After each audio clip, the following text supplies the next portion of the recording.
আপনার প্রশ্নই আমাদের প্রশ্ন, আর সেই প্রশ্নের উত্তর খুঁজতেই আমাদের এই আয়োজন। খবর এবং তার পেছনের খবর বিশ্লেষণ করি আমরা। রাজনীতি, অর্থনীতি, সংস্কৃতি, সমসাময়িক বিভিন্ন বিষয় নিয়ে কথা বলে সিএসআরএম জনতন্ত্র গণতন্ত্রে। আপনাদের সবাইকে সিএসআরএম জনতন্ত্র গণতন্ত্রে স্বাগত জানাচ্ছি। আমি অন্তরা বিশ্বাস। আজ আমরা তিনটি বিষয় নিয়ে কথা বলবো। একটি হচ্ছে, আপনারা সবাই জানেন, ডোনাল্ড লু মার্কিন যুক্তরাষ্ট্রের সহকারী পররাষ্ট্রমন্ত্রী। তিনি দুদিনের সফরে এসেছেন বাংলাদেশে। সেই সফরের বিষয় নিয়ে আমরা কথা বলবো। আরেকটি বিষয় হচ্ছে, তীরে এসেছে এমভি আবদুল্লাহর 23 নাবিক, তারা দেশে ফিরতে পারলো দীর্ঘ প্রতীক্ষার পর, সেই প্রসঙ্গেও আমরা কথা বলবো। আরেকটি বিষয় হচ্ছে, দেশ কতটা অর্থনৈতিক চ্যালেঞ্জের মুখে রয়েছে, কারণ আমরা জানি এরই মধ্যে আমাদের রিজার্ভ কমে গেছে। অন্যদিকে কিছুটা আশার বাণীও আমরা শুনতে পেয়েছি, রেমিটেন্স কিছুটা বাড়তে যাচ্ছে। তো সব মিলিয়ে আমরা এই তিনটি বিষয় নিয়ে আলাপ করব, এবং এই সকল বিষয় নিয়ে কথা বলতে আমাদের সঙ্গে আজ অতিথি হিসেবে রয়েছেন ফরিদ হোসেন, সম্পাদক ইউএনবি। আপনাকে স্বাগত জানাচ্ছি আমাদের এই আয়োজনে। শুরুতেই আমরা ডোনাল্ড লুর যে বাংলাদেশ সফর, সেই প্রসঙ্গে কথা বলতে চাই। আমরা দেখেছি যে দ্বাদশ জাতীয় সংসদ নির্বাচনের আগে উনি 2 বার সফর করেছিলেন। তখন খুব আলোচনায় ছিলেন উনি, কি বলবেন উনি। বিএনপির সঙ্গে বোধহয় বিশেষ কোনো আলাপ আলোচনা হয়ে গেল, বিএনপি হয়তো বা ক্ষমতায় চলে আসলো, বা নতুন কোনো মোড় নিতে যাচ্ছে নির্বাচনে। এখন তো নির্বাচন হয়ে গেছে, উনি আসছেন, সেটি নিয়ে আমরা আওয়ামী লীগ এবং বিএনপির মধ্যে এক ধরনের কথা শুনতে পাচ্ছি, যদিও দুপক্ষই বলতে চাচ্ছেন কেউই এই সফরকে তারা গুরুত্ব দিচ্ছেন না। আসলে এই সফর কতটা গুরুত্বপূর্ণ? না, দেখুন, বাংলাদেশ ও মার্কিন যুক্তরাষ্ট্রের সম্পর্কের দিক থেকে অবশ্যই যে কোনো সফর, এই ধরনের সফর তো গুরুত্বপূর্ণ। এবং এখানে যে জিনিসটা আসছে যে উনি, এটা হলো আমাদের 7ই জানুয়ারি নির্বাচনের পরে টানা 3 বারের মতো আওয়ামী লীগ সরকার গঠন করা প্রধানমন্ত্রী শেখ হাসিনার সরকার, এটা প্রথম ডোনাল্ড। এর আগে তিনি আসছিলেন, এটা নিয়ে 3 বার, 17 মাসে তিনি 3 বার ঢাকা সফর করলেন। এবং এখন দেখুন, এটাতে তাদের স্টেট ডিপার্টমেন্ট থেকেও বলেছে, আমরাও জানি যে এর আগে তিনি যখন এসেছেন নির্বাচনের আগে, তখন প্রেক্ষাপটটা ভিন্নতর ছিল, এবং এখন যে আসছেন সেটার আবার প্রেক্ষাপট ভিন্ন। যদিও কতগুলো জিনিস তাদের রয়ে গেছে, যেমন ইন্দো প্যাসিফিক, মুক্ত ইন্দো প্যাসিফিক, তারা সমৃদ্ধিশালী ইন্দো প্যাসিফিক তারা চায়, ওপেন অ্যান্ড ফ্রি, এগুলো তো আছে তাদের একটা লক্ষ্য। কিন্তু বাংলাদেশের যেই দিকটাতে এখন নজরে আছে, যে রাজনৈতিক কথাবার্তা, এর আগে যখন এসেছিলেন তখন তারা দেশের নির্বাচন নিয়ে অনেক কথাবার্তা বলেছেন, তাদের দৃষ্টিভঙ্গির কথা বলেছেন। এখন আর এই জিনিসটা এই সফরের মধ্যে নাই। এই সফরের মধ্যে নাই, মানে এটা হচ্ছে তারা যে তাদের সেই জিনিসটা ভুলে গেছে তা না, কিন্তু তারা এটাকে আর সামনে নিয়ে আসছে না। এটাকে বলা যায়, যেমন এখন এই মানবাধিকার বলুন, গণতন্ত্র বলুন, যে কথাগুলি তখন খুব সামনে এসে বলতো, সেটা তারা বলছেন না। এখন যেটা বলছেন তারা হচ্ছে যে দুদেশের সম্পর্কে আরও জোরদার করার জন্য, এবং যেটা ভিত্তিটা ছিল 7ই জানুয়ারি নির্বাচনের পরে 8ই জানুয়ারি ইউএস স্টেট ডিপার্টমেন্ট একটা বিবৃতি দিয়েছিল। সেখানে তারা বলেছিল, নির্বাচন সম্পর্কে দু একটা কথা বলে, যে আমরা সামনের দিকে এগিয়ে যেতে চাই, আমাদের দুদেশের মধ্যে ব্যবসা বাণিজ্য ক্ষেত্রে, আমাদের জলবায়ু পরিবর্তন সংক্রান্ত ক্ষেত্রে, আমাদের জ্বালানি ইত্যাদির ক্ষেত্রে, অর্থাৎ দুদেশের অর্থনৈতিক উন্নয়নের দিক জন্য একটা নতুন অংশীদারিত্ব, সেই দিকে তারা তাকিয়ে আছে এবং সেই কাজটা করবে। সেটারই ধারাবাহিকতায় ডোনাল্ড লুর সফর নিয়ে এবার এসছেন ত্রিদেশীয় সফরেরই একটা অংশ হিসাবে। তিনি ভারতে এসছেন, তিনি শ্রীলঙ্কায় গিয়েছেন, এবং শ্রীলঙ্কা থেকে বাংলাদেশে এসছেন। দেখুন, আবার শ্রীলঙ্কাতে গিয়ে কিন্তু তিনি, এখানে যেমন কোনো রাজনৈতিক দলের সাথে তিনি দেখা করছেন না, তিনি বিরোধী দলের সাথে তো দেখা করছেনই না, কিন্তু আবার শ্রীলঙ্কাকে কিন্তু তিনি আবার রাজনৈতিক দলগুলো এবং বিরোধী দলের সঙ্গে কথা বলেছেন, আলাদা করে বিরোধী দলের যেখানে নেতা আছে তার সঙ্গে কথা বলেছেন। এবং সেখানে কারণ হচ্ছে যে শ্রীলঙ্কায় আবার সামনে নির্বাচন আসছে, তারা বলতে চেয়েছেন যে আমরা বুঝতে চেয়েছি যে এখানে রাজনৈতিক দলগুলোর কিভাবে তারা দেখছে। এবং তারা, শ্রীলঙ্কা আপনি জানেন যে IMF কাছ থেকে তারাও ঋণ নিয়েছে বাংলাদেশের মতো, এবং একটা অর্থনৈতিক সংকটের মধ্যে দিয়ে শ্রীলঙ্কা অতিবাহিত হয়েছে এবং এখনো হচ্ছে, তারা কিভাবে দেখছে। এবং এখানে একটা মজার ব্যাপার দেখবেন যে বাংলাদেশের বিরোধী দল যদি ধরেন বিএনপি বা শ্রীলঙ্কার যে বিরোধী দল, তারা কিন্তু একটা জিনিস তারা বলেছে যে তারা মার্কিন যুক্তরাষ্ট্রকে বলেছে যে তাদের দেশে যে অর্থনৈতিক সংকটটা আছে বা সমস্যা আছে সেটা উত্তরণের জন্য তারা মার্কিন যুক্তরাষ্ট্রেরও সহযোগিতা চায়। সেখানে কিন্তু বিরোধিতার কথা বলা হয়নি, তা ওই বিরোধী দল কিন্তু বিরোধী কোনো কথা বলে না। হয়তো বাংলাদেশের ক্ষেত্রে এটা একটু অন্যরকম। যে আমাদের সঙ্গে এর মধ্যে যুক্ত হয়েছেন অধ্যাপক doctor Shafiul Alam Bhuiyan, television, film ও ফটোগ্রাফি বিভাগ, ঢাকা বিশ্ববিদ্যালয়। আপনার কাছে আসলে যেটি জানতে চাই, মানে যুক্তরাষ্ট্র আমাদেরকে স্যাংশন দেবে, ভিসা নীতি দেবে, সেটি নিয়ে আমরা মানে আমাদের এখন আর উদ্বিগ্ন হওয়ার কোনো কারণ আছে কিনা? যদি নাই থেকে থাকে তো এই মুহূর্তে এসে আওয়ামী লীগের সাধারণ সম্পাদকের এই বিষয় নিয়ে কথা তোলবার প্রয়োজনটা কি? মানে আওয়ামী লীগ বিএনপির মধ্যে এখন এই ডোনাল্ডোর সফর নিয়ে এত মানে আলোচনা করবার কারণটা কি? ধন্যবাদ আপনাকে। এবং আমি একটু আগে এখানে বর্ষিয়ান সাংবাদিক ফরিদ ভাই আছেন, ওনার আলোচনা শুনছিলাম যে ডোনাল্ডোর সফর কেন গুরুত্বপূর্ণ, যে নির্বাচন হয়ে গেছে। কারণ ডোনাল্ডো আপনি জানেন যে এই দক্ষিণ এশিয়া এবং মধ্য এশিয়া বিষয়ক প্রতিমন্ত্রী মার্কিন যুক্তরাষ্ট্র সরকারের, এবং স্টেট ডিপার্টমেন্টের উনি একজন গুরুত্বপূর্ণ প্লেয়ার হিসেবেই তাকে কাউন্ট করা হয়। কারণ পৃথিবীর দু একটা জায়গায় উনি রেজিম চেঞ্জের সাথেও সম্পৃক্ত ছিলেন, বিশেষ করে পাকিস্তানে তার ভূমিকার কথা অনেকেই আমরা জানি। আর নির্বাচনের আগে এই যে ধরেন বাংলাদেশের নির্বাচন ব্যবস্থাকে প্রভাবিত করার জন্য, বাংলাদেশের রাজনীতিকে প্রভাবিত করার জন্য নানা ধরনের চাপ সৃষ্টি করার উদ্দেশ্যে কিন্তু মার্কিন যুক্তরাষ্ট্র কাজ করেছে। এবং সেই তাদেরকে কাজ করার ক্ষেত্রে আমাদের যে প্রধান বিরোধী দল, রাজপথের বিরোধী দল, তারা তাদেরকে উৎসাহিত করেছে বা তাদেরকে নানাভাবে এখানে সম্পৃক্ত করার চেষ্টা করেছে। তো সেইটার সুযোগ নিয়ে তারাও সম্পৃক্ত হয়েছে, নানাভাবে চাপ সৃষ্টি করার চেষ্টা করেছে। কিন্তু শেষ পর্যন্ত যেটা হয়েছে যে মার্কিন যুক্তরাষ্ট্র যেভাবে চাচ্ছিল পরিস্থিতিটা নিয়ন্ত্রণ করতে, সেভাবে তারা করতে পারেনি। তো মার্কিন যুক্তরাষ্ট্র কিন্তু তাই বলে সে যে বসে থাকবে তা না, কারণ মার্কিন যুক্তরাষ্ট্র একটা পরিকল্পনা নিয়ে কাজ করে। সে যেহেতু একটা পরাশক্তি, সে সারা পৃথিবীতেই তার কর্তৃত্ব বজায় রাখার চেষ্টা করে। তো এই মুহূর্তে মার্কিন যুক্তরাষ্ট্রের জন্য সবচেয়ে বড় থ্রেট হচ্ছে চায়না। তো চায়নাকে মোকাবেলা করার জন্য সে তার যে এশিয়ান থিয়েটার, তারা না আন্তর্জাতিক ভাষায় যারা কথা বলে তারা বলে যে এশিয়ান থিয়েটার হচ্ছে এই মুহূর্তে দুই পরাশক্তির লড়াইয়ের সর্বোত্তম জায়গা। তো সেক্ষেত্রে আপনার এই যে ইন্দো প্যাসিফিক যে রিজিয়ন যেখানে আমরা বসবাস করছি, সেই দেশগুলোর উপরে মার্কিন যুক্তরাষ্ট্রের একটা বিশেষ নজর আছে। কেন নজর আছে? কারণ হচ্ছে এইখানে এই দক্ষিণ এশিয়ার দেশগুলোর সাথে চীনের সম্পর্ক অত্যন্ত গভীর। কেন? কারণ চীন হচ্ছে এই দেশগুলোর উন্নয়ন পার্টনার। আপনি দেখেন বাংলাদেশের উন্নয়ন পার্টনার চীন, শ্রীলঙ্কার উন্নয়ন পার্টনার চীন, মালদ্বীপের উন্নয়ন পার্টনার চীন। তো এই যে চীনকে মোকাবেলার জন্য দক্ষিণ এশিয়ায় মার্কিন যুক্তরাষ্ট্রকে তৎপর থাকতে চাচ্ছে তৎপর। এবং সেই সাথে তারা ভারতকে সাথে নিয়েছে। এবং ভারত এবং চীনের মধ্যে যেহেতু এক ধরনের ঠান্ডা লড়াই আছে, কিছুদিন আগে সীমান্ত নিয়ে সংঘর্ষ হয়েছে, তো সেইটাকে কেন্দ্র করে তারা ভারতকেও সাথে নিয়েছে। কিন্তু ভারত আবার তার যে নিজের যে প্রভাব বলে, ভারত তো একটা আঞ্চলিক পরাশক্তি, তাই সেই আঞ্চলিক পরাশক্তি হিসেবে ভারত আবার তার নিজস্ব প্রভাব বলে মার্কিন যুক্তরাষ্ট্রকে সরাসরি প্রভাব বিস্তার করতে দিতে আগ্রহী না। তো এই কারণেই কিন্তু আমাদের নির্বাচন, আমাদের রাজনীতি নিয়ে মার্কিন যুক্তরাষ্ট্র যতটা প্রভাব বিস্তার করতে চেয়েছিল সেই জায়গায় সফল হয়নি। কিন্তু এই প্রচেষ্টায় যে বাংলাদেশের রাজনীতি, বাংলাদেশের সরকারের সাথে এই মুহূর্তে তারা গভীরভাবে কাজ করতে চায় এবং মার্কিন যুক্তরাষ্ট্র বাংলাদেশকে কিন্তু ইন্দো প্যাসিফিকে তার সহযোগী রাষ্ট্র হিসাবে পেতে চায়, যে মার্কিন যুক্তরাষ্ট্রের ব্লকে থাকবে এবং চীন বিরোধী ভূমিকায় বাংলাদেশকে দেখতে চায়। কিন্তু বাংলাদেশের আর্থসামাজিক উন্নয়নের স্বার্থে বাংলাদেশ তো আসলে এই ধরনের এই যে ব্লকের রাজনীতিতে যাওয়াটাকে অ্যাফোর্ড করতে পারে।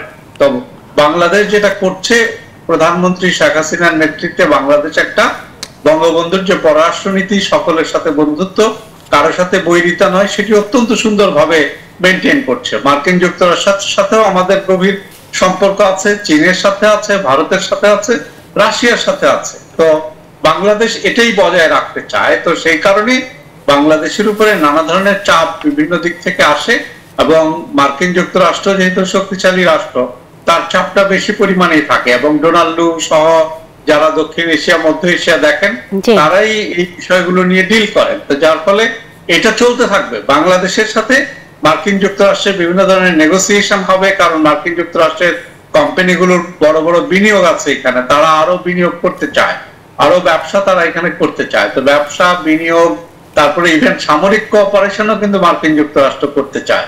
যে আপনি জানেন যে মার্কিন যুক্তরাষ্ট্রের সাথে আমাদের কিছু কিছু ক্ষেত্রে সামরিক সহযোগিতাও আছে। তো এই সম্পর্কগুলো এগিয়ে যাবে। বাংলাদেশের অবস্থান হলো বাংলাদেশ সকলের সাথেই সম্পর্ক রাখবে, মার্কিন যুক্তরাষ্ট্র চেষ্টা করবে বাংলাদেশকে তার ব্লকে পুরোপুরি ভাবে নিয়ে যাওয়ার জন্য। সেই কারণেই কিন্তু এই নানা ধরনের আলাপ আলোচনাগুলো অব্যাহত আছে। জি, অনেক অনেক ধন্যবাদ আপনাকে জনাব ফরিদ হোসেন। আপনার কাছে আসলে বিশেষভাবে যেটি জানতে চাই, এই যে পাকিস্তানের কথা অধ্যাপক ডক্টর শফিউল আলম ভূঁইয়া তার বক্তব্যের একদম শুরুতেই বললেন, ইমরান খান দাবি করেছিলেন 2022 সালে তার সরকার পতনের পেছনে যুক্তরাষ্ট্রের হাত আছে। যুক্তরাষ্ট্রকে কোনো সরকার পতন ঘটাতে পারে, মানে এতটা শক্তিশালী কিনা, বা বাংলাদেশের ক্ষেত্রেও সেটা প্রযোজ্য কিনা? না, শুনুন, যুক্তরাজ্যের তো এই ইতিহাস অনেক আছে, এটা তো সকলের কাছে বিদিত। সিআইএ তখন তো বিভিন্ন দেশে, আপনার ল্যাটিন আমেরিকান দেশগুলোতে, সে চিলি থেকে শুরু করে বিভিন্ন দেশে আপনার এই কাণ্ড তারা করেছে, এবং তারা সেগুলো তাদের দেশে যে ধরনের ডকুমেন্টগুলি বেরিয়ে আসছে সেগুলোতে তারা সেটা স্বীকার করেছে। এবং এটা তারা সরাসরিভাবে তারা আপনার আক্রমণ করে ইরাককে ধ্বংস করেছে। সাদ্দাম হোসেনকে তারা একটা মিথ্যা কথা বলে যে সে তার কাছে মারণাস্ত্র আছে সেটাকে বলে তারা, কিন্তু পরে দেখা গেছে সেটা কিছুই হয়নি। এবং ধরুন আপনি লিবিয়াতে সেটা করেছে, সিরিয়াতেও করছে আজকে। কাজে তাদের যে ইতিহাস রেকর্ড, তারা ভিয়েতনামে যুদ্ধ করেছে, এবং এগুলোকে তারা তাদের সেই কমিউনিজমকে ঠেকানোর জন্য, তাদের আদর্শ করার জন্য, এখন এটা অজস্র ভুরি ভুরি উদাহরণ আছে, সেগুলো সবটাই এখন হয়তো বলা যাচ্ছে না। কাজে তারা পাকিস্তানে যেটা ব্যাপার হয়েছে, যেটা বললো শফিউল ভূঁইয়া সাহেব, যেটা যে পাকিস্তানে সেটা খুব বড় করে হয়েছিল যে ডোনাল্ডুর একটা বড় ভূমিকা ছিল সেখানে রিজিম চেঞ্জে, ইমরান খানকে সরিয়ে। এবং মার্কিন যুক্তরাষ্ট্র যেটা ভূমিকা রেখেছে সেখানে, সেটার মধ্যে তো কোনো সন্দেহ নেই। কারণ ইমরান খান যখন তীব্রভাবে মার্কিন যুক্তরাষ্ট্রের মানে কি বলে যে বিরুদ্ধে একটা অবস্থান নিল, যে অবস্থানটা কিন্তু আমাদের বাংলাদেশের প্রধানমন্ত্রীও নিয়েছেন। তিনি কিন্তু এক পাও পিছু হন নাই। তিনিও বলেছেন বারবার যে তার সরকারকে সরিয়ে দিয়ে একটা অনির্বাচিত কত সরকার আনার একটা চেষ্টা চলছে। এবং তিনি বারবার এই প্রশ্নটা তুলেছেন যে তার সরকারকে সরিয়ে দিয়ে আরেকটা সরকার যদি আনা হয়, এই এটা জনগণের নির্বাচিত সরকার নয়, তাহলে কি লাভ হবে, বাংলাদেশের কি লাভ হবে। কাজে এই কথাগুলো ছিল। কিন্তু আমি যে কথাটা শুরুতেই বললাম যে আমাদের নির্বাচনটা হয়ে গেছে, এবং এই মার্কিন যুক্তরাষ্ট্র যে ধরনের পদক্ষেপ নিয়েছে এর সম্পর্কে, সেগুলোকে আমরা মানে পার হয়ে চলে এসছে। এখন তারা আবার যেমন দেখেছে যে সেই ব্যাপারটা তারা করতে পারেনি, এখন তাদের আবার নতুন ধরনের কৌশল, কারণ এগুলো তো কূটনীতিতে কৌশল বদলায়, সেটা নিয়েই তারা এগোচ্ছে এখন। তারপরেও আসলে দুই দেশের সম্পর্ক ভালো থাকবে, সেটাই আমাদের প্রত্যাশা। সম্পর্ক তো ভালো, সম্পর্কের মধ্যে তো এগুলো হলেই যে সম্পর্ক খারাপ হয়ে যায় তা না, সম্পর্ক আছে। কিন্তু এটি আসলে রাজনীতির কৌশল, দেশেরও কৌশল থাকে। আমাদের আর এই বিষয়ে আলাপ করবার সুযোগ নেই, বিরতি নিতে হবে একটা। অধ্যাপক ডক্টর শফিউল আলম ভূঁইয়া, আপনাকে অনেক ধন্যবাদ আমাদের সঙ্গে যুক্ত হওয়ার জন্য। দর্শক, ছোট্ট একটা বিরতি নিচ্ছি, ফিরে এসে এমভি আবদুল্লাহর যে 23 নাবিক দেশে ফিরেছেন সেই বিষয় নিয়ে কথা বলবো। বিরতির পর আবারও স্বাগত। দেখছেন সিএসআরএম জনতন্ত্র গণতন্ত্র। 2 মাস পর এমভি আবদুল্লাহর জাহাজের যে 23 নাবিক তারা তীরে ফিরে এসেছেন। সাধারণত নাবিকরা যখন জাহাজে করে কোথাও যান বা এই ধরনের ব্যবসার ক্ষেত্রে যান, হয়তো 6 মাস লেগে যায়, কখনো তার কম বেশি লাগে, কিন্তু সেটির জন্য অপেক্ষায় থাকেন স্বজনরা। কিন্তু এবারের এই 2 মাস ছিল ভয়াবহ, কারণ জলদস্যুদের কবলে এমভি আবদুল্লাহর 23 নাবিক আটক ছিলেন, জিম্মি ছিলেন। এটি নিয়ে আসলে গত 2 মাস ধরেই নানা কথাবার্তা চলছে। অবশেষে তারা মুক্ত হলেন। এই বিষয় নিয়ে কথা বলতে জনাব Khairul Alam Sujan, co chairman FBCCI port and shipping standing committee, আমাদের সঙ্গে যুক্ত হয়েছেন। আপনাকে স্বাগত জানাচ্ছি আমাদের এই আয়োজনে। এছাড়াও জনাব ফরিদ হোসেন, আপনি তো আছেনই আমাদের সঙ্গে, আপনাকেও আবার স্বাগত। জনাব খায়রুল আলম সুজন, আপনার কাছে আসলে যেটি জানতে চাই, আমরা বেশ একটি সংখ্যার কথা শুনতে পাচ্ছি যে এত ডলার দিয়ে তাদেরকে ফিরিয়ে আনা হয়েছে। এর মধ্যে অনেক ধরনের নেগোসিয়েশন চলেছে। মাঝখানে আমরা তাদের কাছ থেকে ফোন পেয়েছি, সেগুলো না প্রচার করবার জন্য গণমাধ্যমের প্রতি অনুরোধ ছিল আপনাদের। কিন্তু সব মিলিয়ে আজকে তাদেরকে ফিরিয়ে আনা গেল এবং সেটি 2 মাসের মধ্যে, সেটি নিঃসন্দেহে একটি ভালো উদ্যোগ। এই বিষয়ে আপনার কাছে একটু বিস্তারিত জানতে চাই। এ ধরনের ঘটনা যেন আর না ঘটে, সেজন্য বাংলাদেশের পক্ষ থেকে কি করণীয় আছে? ধন্যবাদ। আজকে অবশ্যই একটি শুভ দিন, কারণ বাংলাদেশের ইতিহাসে এই ধরনের এটি দ্বিতীয় একটি ঘটনা যে আমাদের এর আগেও একটি জাহাজ 2010 সালে কিন্তু এইভাবে পাইরেসি হয়েছিল, অ্যাটাক হয়েছিল, সেখান থেকেও কিন্তু জাহাজকে মুক্ত করে আনা হয়েছে এবং এটি দ্বিতীয় ঘটনা।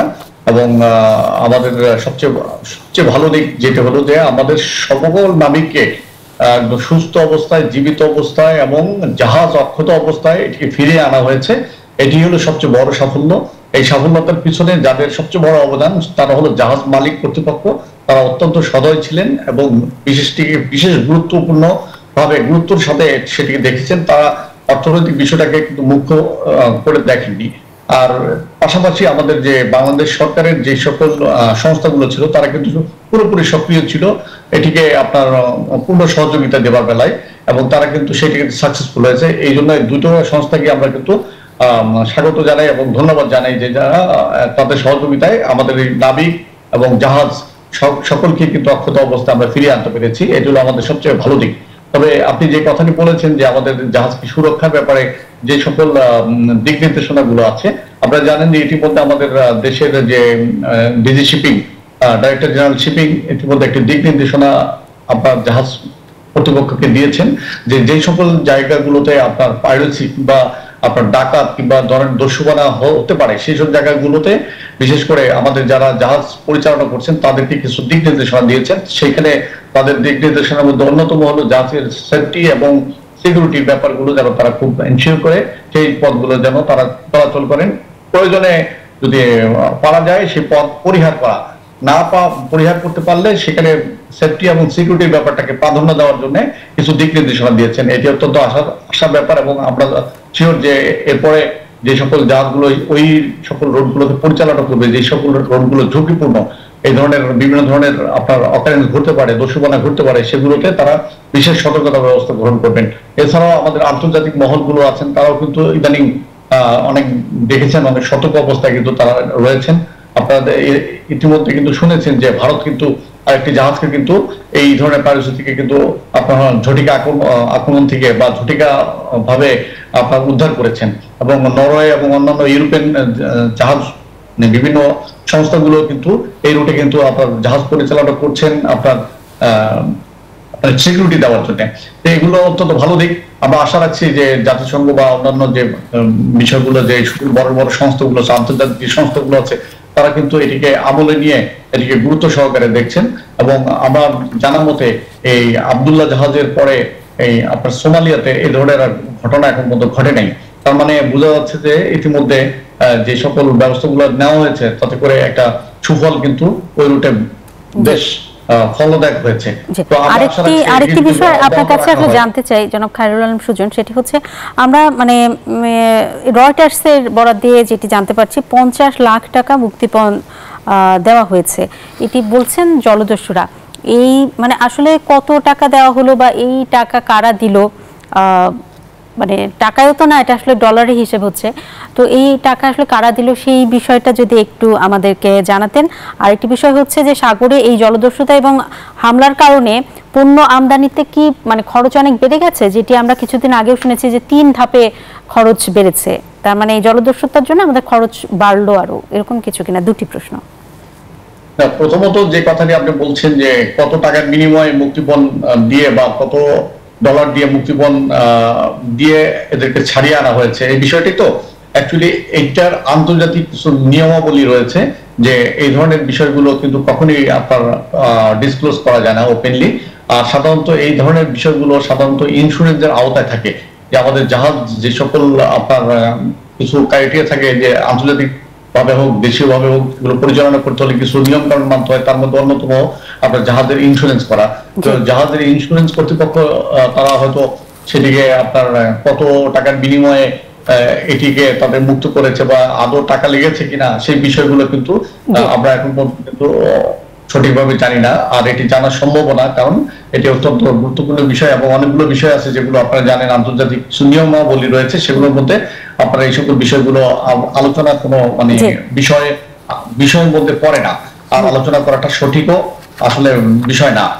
আর এই বিষয়টা আমার মনে হয় যারা পরবর্তীতে যারা আপনার ইন্স্যুরেন্স কোম্পানি আছে হয়তো তারা কোনো সময় হয়তো তাদের যদি সেই আইনের মধ্যে ফেলে যদি আসে তাহলে হয়তো বা এটা জানা যাবে। অনেক ধন্যবাদ আপনাকে। কিন্তু রয়টার্স আসলে এরকম একটি সংখ্যার কথা বলেছে, আপনাকে অনেক ধন্যবাদ। যে দ্বিতীয় কথাটি বলেছেন যে আমাদের খরচের বিষয়টা, অবশ্যই যদি আমাদের জাহাজের যদি আপনার খরচ বেড়ে যায়, যেমন আপনার যদি সেফটি এবং সিকিউরিটির বিষয় যদি আমরা সেখানে যদি আর্মস গার্ড বা অন্যান্য যে সকল বিষয়গুলো যদি আমাদের সংযোজিত করতে হয়, কিংবা ওই পার্শ্ববর্তী কোনো দেশের আমাদের যেই রোডে জাহাজ চলাচল করবে তাদের যদি সহায়তা নিতে হয়, নেভি কিংবা অন্যান্য সংস্থার যদি আন্তর্জাতিক সহায়তা নিতে হয়, সেক্ষেত্রে যে সকল খরচগুলো আসবে স্বাভাবিকভাবে সেই খরচগুলো পণ্যের উপরে যে বর্তাবে, কারণ আপনারা আলটিমেট যে পণ্যগুলো বহন করা হচ্ছে সেই পণ্যের যে সিকিউরিটির সাথে কিন্তু জাহাজের নিরাপত্তার যে বিষয়গুলো জড়িত থাকায় এবং পণ্যের যে ভাড়া স্বাভাবিকভাবেই কিন্তু আপনার এটা আমদানিকারকের উপরে যে বর্তাবে, স্বাভাবিকভাবেই যে খরচ সেই খরচটা বৃদ্ধি পাবে, এটি তো মানে বলার অপেক্ষা রাখে না। তো আমরা তবে আশা রাখছি যে যেভাবে আমাদের আন্তর্জাতিক সম্প্রদায় যেভাবে এগিয়ে আসছেন এবং আমাদের এই রুটগুলো জাহাজ চলাচলের যে ব্যবস্থাপনাগুলো আছে হয়তো সঠিক ব্যবস্থাপনা হলে মানে খরচটা হয়তো কমেও আসতে পারে, সে বিষয়ে আমরাও আশাবাদী। জনাব ফরিদ হোসেন, আপনি কি বলবেন এই বিষয়ে? দেখুন, এটা তো আজকে একটা সুখবর এবং 23 জন নাবিকের তাদের পরিবারের জন্য এবং তাদের সকলের জন্য একটা আনন্দ এবং উচ্ছ্বাসের ব্যাপার। প্রথমত 1 মাস তারা এমন একটা পরিস্থিতির মধ্যে ছিল যে তখন কি হচ্ছে কি হবে প্রতিদিনের উৎকণ্ঠা, উদ্বেগ, এমনকি তারা টেলিফোনে কথাও বলতে পারছিল না সব সময়। এই একটা অবস্থা, সেখান থেকে তারপরে মুক্তি পাওয়ার পরে আরও প্রায় 1 মাস লেগে গেল। সেটা তারা যে সুস্থভাবে ফিরে এসছে, এর মধ্যে যে কেউ কোনো রকমের আর কোনো বিপদ হয়নি, সেটা তো নিঃসন্দেহে। এটার থেকে যেটা হচ্ছে কি যে ওই এলাকাটা দীর্ঘদিন থেকে, এবং 1 দশক আগে এগুলো এই সোমালি পাইরেট যারা, তারা সেখানে মূলত কতগুলি ফিশিং বোট, মাছ ধরার নৌকা, এদেরকে ধরে টরে এগুলি দস্যুতা মানে হচ্ছে তো সেখান থেকে নিয়ে তারপরে যখন যা পাচ্ছে সেটা নিয়েছে, তারপরে সেগুলোকে আবার যখন বড় বড় জাহাজ একটু তাদেরকে জিম্মি করে মানে হাইজ্যাক করে নিয়ে জিম্মি করে দিচ্ছে সোমালি কোস্টের এই দিকটাতে। সোমালিয়া আবার ওই সময়টা তো যেমন এখনও অনেকটা এটা আইনশৃঙ্খলা পরিস্থিতির দিক থেকে এমন একটা অবস্থা ছিল যে এক সময়তে এটা একেবারেই কি বলে যে কোনো নিয়ম কানুন আইন কানুন এটা ব্যর্থ রাষ্ট্রের মতো, যদিও তার না, কিন্তু সে একটা অবস্থার মধ্যে চলেছে। এখন অনেকটাই উন্নত হচ্ছে, তাদেরও আইনশৃঙ্খলা বাহিনী এগুলোর দিকে নজর রাখে। তারপরেও এরা আমাদের আবদুল্লাহ যেটাকে আপনার হাইজ্যাক করতে সক্ষম হয়। এর আগে একই কোম্পানি KSRM এর আপনি জানেন যে জাহানমণি 2010-এ সেটা হয়েছিল, এবং সেটাকেও তারা একইভাবে মুক্ত করে আনতে পেরেছিল। 26 জন নাবিক ছিল সেখানে, তারা সকলে দেশে ফিরতে পেরেছিল। এখন এগুলো তো শুধু আমাদের বাংলাদেশের জন্য না, এই যে নৌপথ আপনি ধরুন, এটা তো আমাদের ব্যবসা বাণিজ্যের একটা বড় ধরনের কি বলে যে রুট, হর্ন অফ আফ্রিকা বলেন, স্ট্রেট অফ হরমুজ বলেন, তারপরে আপনার দিক দিয়ে আসতে হয় ইন্ডিয়ান ওশেন, ভারত মহাসাগর, সেখানে ভারতের নৌবাহিনী খুবই তৎপর, সেখানে ইউরোপিয়ান ইউনিয়নেরও একটা নেভাল ফোর্স আছে, তারাও তৎপর, এবং এগুলো তারা সবসময়, কিন্তু একটা হিসাব আছে যে নভেম্বর পর্যন্ত 1 বছরে প্রায় 17টা, আবার বেড়েছে আর কি, মাঝখানে কমে গিয়েছিল, এখন এগুলো বেড়েছে, এবং 17টা জাহাজ এরকমভাবে তারা হাইজ্যাক করেছে সোমালি পাইরেটসরা।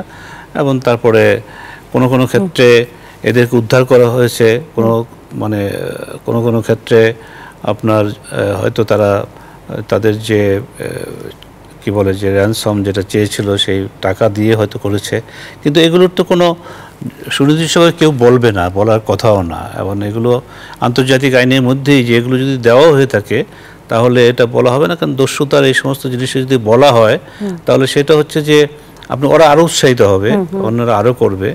যে এগুলো সাধারণত যেটা বললেন উনি সেটা ঠিকই আছে।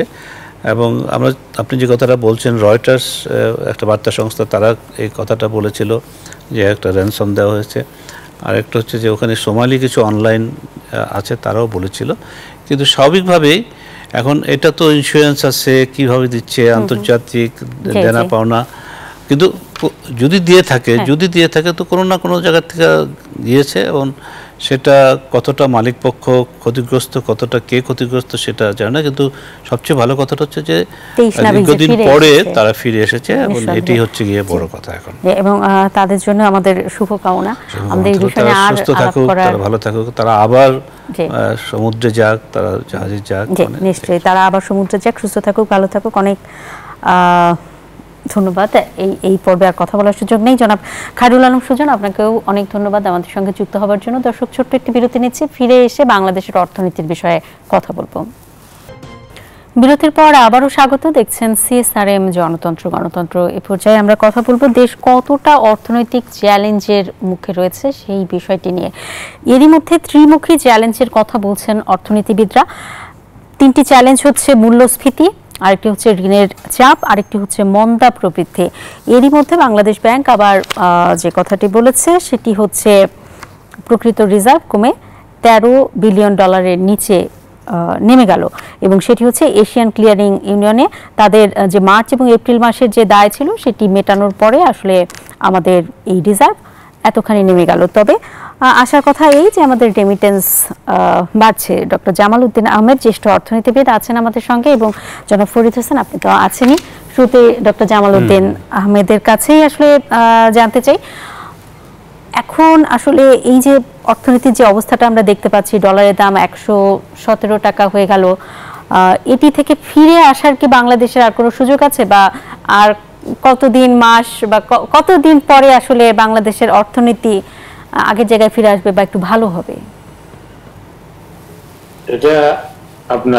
এটা হলো রিজার্ভের যে ওঠানামা, এটা একটা স্বাভাবিক বিজনেস সাইকেলের একটা প্রকাশ। তো এখানে আপনার যদি বলেন যে কবে ফিরে আসবে, এটা প্রেডিক্ট করা ডিফিকাল্ট। তবে কিছু মেজার নিলে হয়তো এত খারাপ অবস্থার দিকে যাবে না।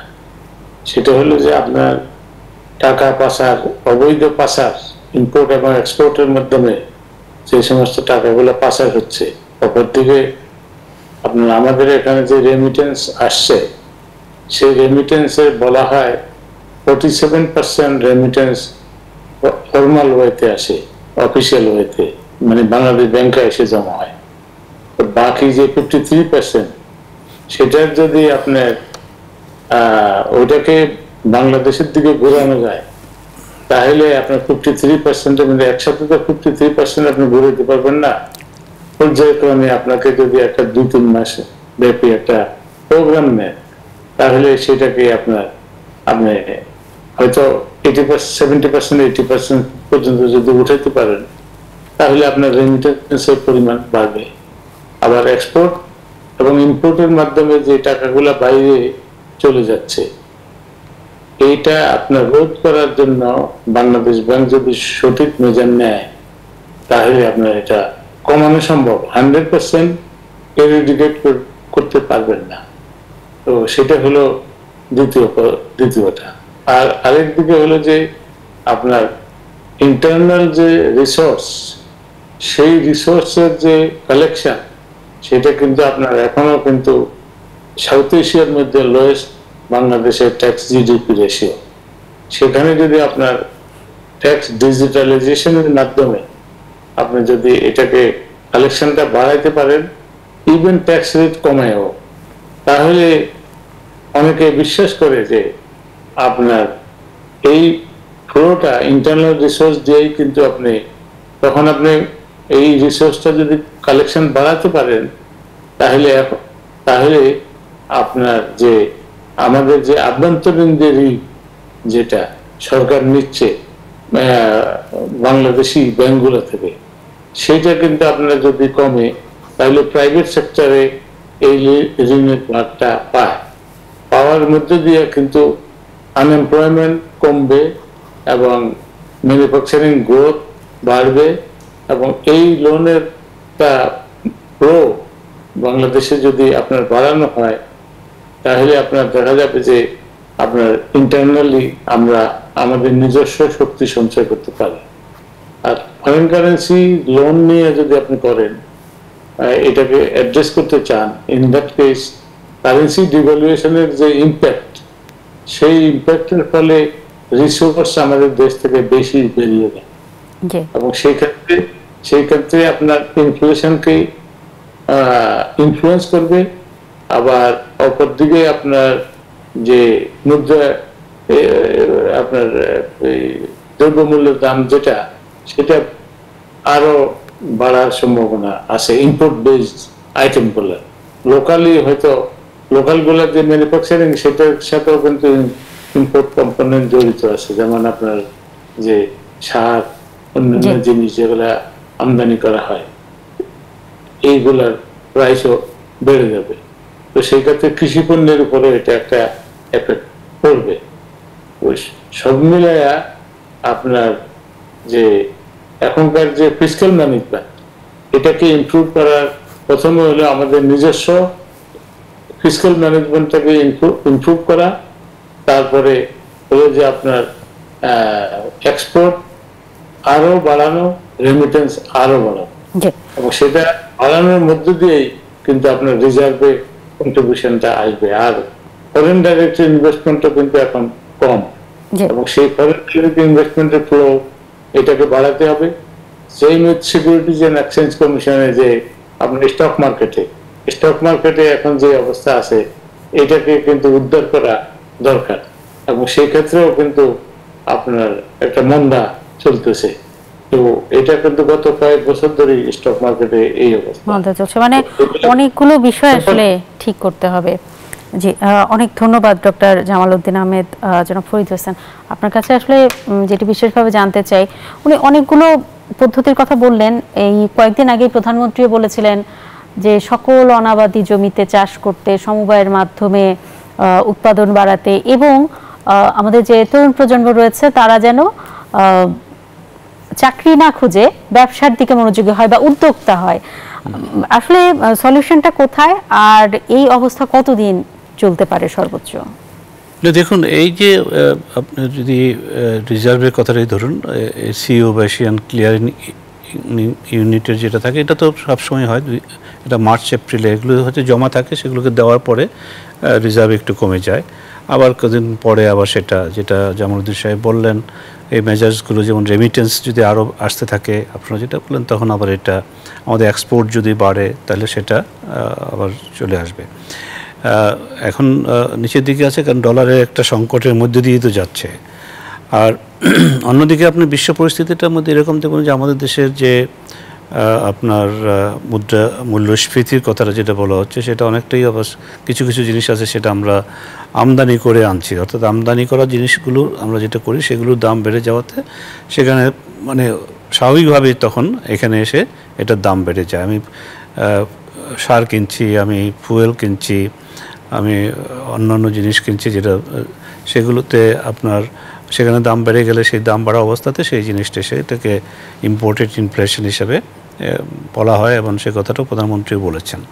এখন এগুলো তো চ্যালেঞ্জের ব্যাপারটা আছে, এবং কতগুলো জিনিস আপনি ঘটেছে দেখুন গত এক সপ্তাহের মধ্যে, যে আমাদের ডলারের যে এটাকে এখন বাজার ভিত্তিক করে দেওয়া হয়েছে, অনেক দিন ধরে এটা ধরে রাখা হয়েছিল, সেটাকে এখন দেখা যাচ্ছে যে বাজার ভিত্তিক করে দেওয়াটি সেটা ভালো। কিছুদিন তারা ক্রলিং পেগ, অর্থাৎ একটা নির্দিষ্ট অ্যামাউন্টে তার আশেপাশে থাকতে হবে জিনিসটা, সেরকম একটা অবস্থায় ছিল, সেটাও এখন নেই। আপনার ব্যাংকের ইন্টারেস্ট রেটের যে ব্যাপারটা, সেটাও কিন্তু একটা বড় ধরনের পরিবর্তন এসছে। অনেকদিন ধরে রাখা হয়েছিল, আপনার 2020 সালের থেকে বোধহয় এটা ছিল যে 9 আর 6, এটা কথাটা যেটা বলা হয়, যেটা হচ্ছে যে যখন আপনি জমা দেবেন টাকা, তার আপনি পাবেন 6% হারে আপনি পাবেন, আর যদি আপনি ব্যাংক থেকে ঋণ নেন সেখানে 9% হারে দিতে হবে। সেটা যারা মনে করা হতো, তো সেইটা কারণেও বাজারে অনেক টাকা চলে আসছে, কারণ অনেকেই ঋণ নিচ্ছে, কারণ কম মানে সুদ হার থাকার কারণে ঋণটা বেশি নিতে পারছে এবং সেইটা টাকাটাও মার্কেটে আসছে এবং সেটার জন্য ইনফ্লেশন হচ্ছে।